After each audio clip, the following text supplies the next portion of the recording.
Alright, so what's going on, peeps? My name is AJ, also known as Applejacks, and I wanted to make a video about the last part, or at least the last part of this quest line for the first curse, which is an exotic hand cannon. And basically, it's a very misleading quest line, so I figured I'd talk about it in this video. So first off, you're going to need to reach rank 5 in order to get this quest line. Afterwards, you're going to need to get hand cannon kills using the telemetry, and after that, you're going to have to wait a full week for the next Arms Day.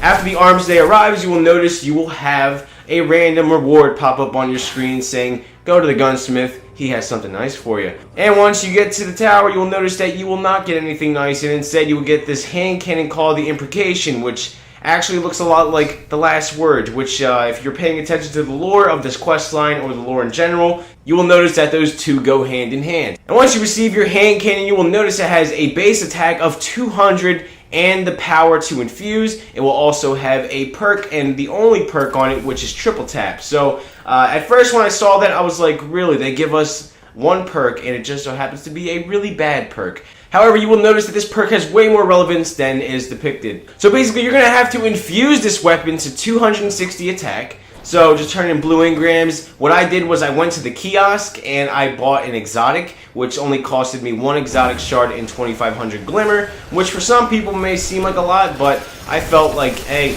I mean, I don't have engrams right now, so I might as well go to the kiosk and buy an exotic engram year 2, so that way I can infuse that, which I did, and it turned out to be the last word, because it made more sense. So if you don't want to go through that, then I suggest looking through your inventory and getting rid of anything that you don't want to have, or simply just doing strikes or something to get blue engrams, so that way you can infuse that. But the second part is where misleading starts to come in play. And if somebody didn't explain it to you, you'd probably go through a lot of stress, or maybe not, who knows. So basically this part, you need to get 7 kill sprees, which is very misleading right off the bat.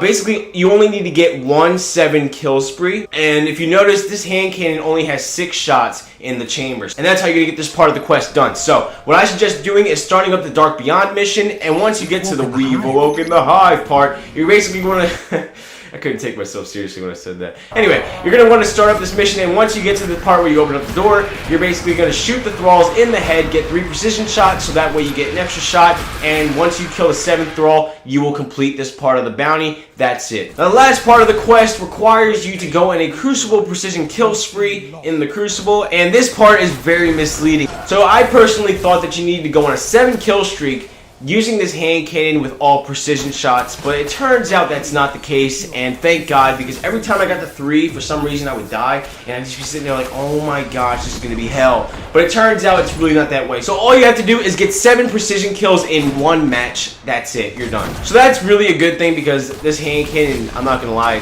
it kind of sucks.